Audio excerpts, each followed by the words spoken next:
Marcus, पृथ्वी से अलग एक ऐसी खूबसूरत दुनिया जहां के लोगों के पास जादू तो नहीं, लेकिन उससे भी बढ़कर शक्तियों का खजाना था, जिसके जरिए यहां हर कोई मार्कस पर अपनी हुकूमत चाहता था। यहां जो सबसे शक्तिशाली होता था वो कानून बनाता था और कमजोरों को उस कानून को मानना पड़ता था। मार्कस के सबसे जाने माने साम्राज्यों में से एक था वुहान साम्राज्य, और वुहान साम्राज्य का एक बड़ा खास शहर था मेसोडोरिया शहर। मेसोडोरिया शहर के खुले से मैदान में आज सैकड़ों लोगों की भीड़ जमा थी। ये सभी शक्ति स्तंभ के जरिए अपनी अपनी शक्तियों के सितारों को परखना चाहते थे। इस स्तंभ पर 9 सितारे थे, जिन्हें पाकर ही आप शक्तियों के अगले रैंक पर जा सकते थे। ध्रुव 3 साल पहले शक्ति स्तंभ पर 9वें सितारे को पा चुका था, लेकिन अचानक उसकी शक्तियां तीसरे सितारे पर आकर रुक गईं, और तभी से ध्रुव वापस से 9वें सितारे को पाने के लिए मेहनत कर रहा था। अपनी इसी शक्ति के सितारे को परखने के लिए ध्रुव सैकड़ों लोगों की भीड़ में खड़े होकर अपनी बारी का इंतजार कर रहा था। अपने दोनों हाथों की मुट्ठी को बंद कर ध्रुव ने खुद को भरोसा दिलाते हुए कहा, इस साल मैंने जी तोड़ मेहनत की है। इस बार मेरी शक्तियां जरूर 9वें सितारे तक फिर से पहुंचेंगी, जरूर पहुंचेंगी। आज मैं शून्य रैंक से आगे बढ़कर एकलव्य बन के रहूंगा। तभी एक घोषणा सभी के कानों में गूंजी, और अब अपनी शक्तियों को परखने वाले अगले शख्स का नाम है ध्रुव। जैसे ही ध्रुव का नाम पुकारा गया, वो लोगों की भीड़ से निकलकर बाहर आया और अपने कदमों को धीरे धीरे बढ़ाते हुए ऊंचाई पर रखे एक बड़े से पथरीले स्तंभ की ओर बढ़ने लगा, जिसका नाम था शक्ति स्तंभ। शक्ति स्तंभ के ठीक सामने पहुंचने के बाद ध्रुव के जहन में कई बातें चल रही थी। ध्रुव जब सिर्फ 4 साल का था, तब से उसने प्रैक्टिस करना शुरू कर दिया था, और 10 साल की उम्र तक तो वो 9वें सितारे तक पहुंच गया था। फिर 11 की उम्र में वो शून्य रैंक से एकलव्य रैंक पर आ गया था। शौर्य दल के 100 साल के इतिहास में ये पहली बार था जब एक 11 साल का बच्चा एकलव्य बन गया हो। लेकिन उसके बाद ऐसा कुछ हुआ कि अचानक से एकलव्य एक बार फिर से शून्य रैंक पर आ गया। यही सब सोचते हुए ध्रुव ने अपने दाहिने हाथ की हथेली को शक्ति स्तंभ पर रखने के लिए आगे बढ़ाया। फिर उसने आंखें बंद करते हुए अपनी हथेली को शक्ति स्तंभ पर बने शक्ति चक्र पर रखा। कुछ देर सन्नाटे के बाद ध्रुव के कानों में एक आवाज गूंजी, तीसरा सितारा, शक्ति और भी कम। इस बार भी ध्रुव का सबसे निराशाजनक प्रदर्शन। ये आवाज जैसे ही ध्रुव के कानों में पड़ी, उसके पैरों तले जमीन सरक गई। उसे अपने कानों पर यकीन नहीं हो रहा था। जैसे ही उसने अपनी आंखें खोली, शक्ति स्तंभ पर गड़े हुए 2 शब्दों तीसरा सितारा ने उसके सपनों को चकनाचूर कर दिया। उसे बिल्कुल भी समझ नहीं आ रहा था कि आखिर ऐसा कैसे हो सकता था। इस बार तो उसने हर बार से ज्यादा मेहनत की थी। शक्ति स्तंभ के सामने खड़े ध्रुव ने अपने आप से बड़बड़ाते हुए कहा, नहीं नहीं, ऐसा नहीं हो सकता, ऐसा बिल्कुल भी नहीं हो सकता। खुद से नाराज ध्रुव ने दोबारा 2 से 3 बार अपनी हथेली को शक्ति स्तंभ पर रखकर देखा, लेकिन हर बार उसे अपनी आंखों के सामने वही सितारा दिखाई दे रहा था, जिसने पिछले 3 सालों से उसकी रातों की नींद छीन रखी थी। उधर मैदान में खड़े सैकड़ों लोगों की भीड़ में से किसी ने चिल्लाते हुए कहा, ए शून्य रैंक, चल अब नीचे आ जा। अगर बार बार शक्ति स्तंभ पर हाथ रखने से शक्तियों का सितारा बढ़ जाता, तो तू पिछले 3 सालों से तीसरे सितारे पर नहीं होता। उसके इतना कहते ही कई लोगों ने जोर के ठहाकों के साथ ध्रुव पर हंसना शुरू कर दिया। ये हंसी के ठहाके पूरे मैदान में गूंजते हुए ध्रुव के कानों में तीर की तरह चुभ रहे थे। ध्रुव ने वहां से निकलने के लिए अपने कदमों को आगे बढ़ाना शुरू किया, लेकिन अब उसके कानों में उन सभी के हंसी के ठहाकों के साथ कई ताने भी सुनाई देना शुरू हो गए। क्यों भाई, एक बार फिर से ध्रुव ने यह साबित कर ही दिया कि वो पिछले 3 सालों से शून्य था, शून्य है और आगे भी शून्य ही रहेगा। गलती से ही हीरो बन गया था ये छोटी सी उम्र में। हाँ भाई, बिल्कुल सही कहा। और मेरे हिसाब से अब इस शून्य की कीमत हमारे शौर्य दल में किसी कचरे से कम नहीं है। बात तो तुम्हारी भी सही है, लेकिन हमारी मजबूरी भी तो देखो। हमारे शौर्य दल के जांबाज लीडर अरेंद्र उसके पिता हैं। अगर ऐसा नहीं होता तो हम लोगों ने इसे कब का मेसोडोरिया से बाहर फेंक दिया होता।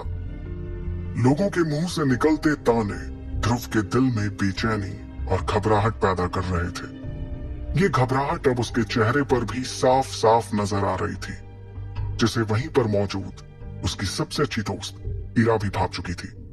इरा भीड़ से निकलते हुए बाहर आई और उसने ध्रुव के कंधे पर अपना हाथ रखा। अगले ही पल उन दोनों की नजरें आपस में मिली, जिससे ध्रुव की बेचैनी थोड़ी कम हुई। कुछ ही देर में वो दोनों साथ साथ कदम बढ़ाते हुए मैदान से बाहर निकल के जाने लगे। ध्रुव अपने घर शौर्य महल की तरफ बढ़ रहा था। तभी ईरा ने उदास दिख रहे ध्रुव का हौसला बढ़ाते हुए कहा, ध्रुव, तुम्हें उन लोगों की बातों से परेशान नहीं होना चाहिए। मुझे तुम पर पूरा भरोसा है। एक ना एक दिन तुम एकलव्य जरूर बनोगे। ईरा अपने सबसे अच्छे दोस्त को दिलासा देने की कोशिश कर रही थी, लेकिन इस वक्त ध्रुव के जहन में सिर्फ एक ही बात चल रही थी कि आखिर इतनी मेहनत करने के बाद भी उसकी शक्तियां क्यों नहीं बढ़ रही थी। एक तरफ जहां ध्रुव की परेशानियां बढ़ती जा रही थी, तो दूसरी तरफ एक और परेशानी उसके घर की ओर कदम बढ़ा रही थी। लेकिन ध्रुव उस परेशानी से पूरी तरह बेखबर था। ध्रुव और ईरा आखिरकार शौर्य महल पहुंच गए। शौर्य महल में ध्रुव के पिता अरेंद्र, जो कि शौर्य दल के लीडर भी थे, अपने दल के कुछ बुजुर्गों के साथ बैठकर किसी खास मुद्दे पर बातचीत कर रहे थे। लेकिन जैसे ही अरेंद्र की नजर अपने बेटे ध्रुव पर गई, उसके उदास चेहरे को देखकर उन्हें सब कुछ समझ आ गया। वो अपनी बातचीत को वहीं पर रोककर ध्रुव के पास गए। अरेंद्र ने अपने बेटे ध्रुव को सीने से लगाते हुए कहा, कोई बात नहीं ध्रुव, तुम मेरे बेटे हो, शौर्य दल के लीडर अरेंद्र के बेटे। अगली बार तुम्हें जरूर कामयाबी मिलेगी, हिम्मत मत हारना। इस वक्त शौर्य महल के दरबार में बैठे सभी लोगों की नजर ध्रुव पर ही थी। तभी अचानक एक लड़की नीले रंग के गाउन में अपने लंबे लंबे कदमों के साथ शौर्य महल के इस दरबार में दाखिल हुई। इस लड़की का नाम लारा जयान था। लारा के दादाजी ओहान साम्राज्य के शेरदिल सेनापति रह चुके थे और लारा अंबर दल की होने वाली लीडर थी। अंबर दल ओहान साम्राज्य के सबसे ताकतवर दलों में से एक था। ये इतिहास में पहली बार था कि कोई इतनी कम उम्र में अंबर दल का लीडर बनने वाला था। लारा को अपने सामने देखकर सभी लोगों के साथ अरेंद्र भी हैरानी में पड़ गए, क्योंकि सभी जानते थे कि ये कोई आम लड़की नहीं, बल्कि अंबर दल की होने वाली लीडर थी। लारा का अचानक इस तरह से महल में आना किसी को भी समझ नहीं आ रहा था। फिर भी उसे अपनी ओर आते देखकर शौर्य दल के प्रमुख अरेंद्र ने कहा, तुम्हारा स्वागत है लारा। ना कोई खत, ना कोई खबर, इस तरह से यूं अचानक, सब ठीक तो है? अरेंद्र के सवाल पर लारा ने अपने दाहिने हाथ से चुटकी बजाते हुए अपने बॉडीगार्ड्स की ओर इशारा किया। इशारा पाते ही वो सभी एक कदम आगे आए। वो बॉडीगार्ड्स एक बड़े से हरे रंग के बॉक्स को पकड़े हुए थे। बॉक्स की तरफ देखते हुए लारा ने अपनी तीखी और तेज आवाज में कहा, मुझे पता चला है कि ध्रुव इस साल भी अपनी शक्तियों को नहीं बढ़ा पाया, इसलिए मैं ध्रुव के लिए एक खास चीज लेकर आई हूँ। इसे पीने से उसे अपनी खोई हुई शक्तियां एक बार फिर से मिल जाएंगी। अरेंद्र ने ध्रुव की ओर देखकर दोबारा लारा को देखते हुए कहा, लेकिन लारा, हम तुमसे कोई तोहफा नहीं ले सकते, और वैसे भी तुम कुछ ही दिनों में हमारे परिवार का हिस्सा बनने वाली हो, इसलिए इस तोहफे की कोई जरूरत नहीं है। अरेंद्र की बात खत्म भी नहीं हुई थी और बॉडीगार्ड्स ने उस बॉक्स को खोल दिया। सभी को बॉक्स में हरे रंग की शरबत से भरी बोतलें दिखाई दे रही थी। वहां मौजूद सभी लोगों ने इस शरबत को पहचान लिया था।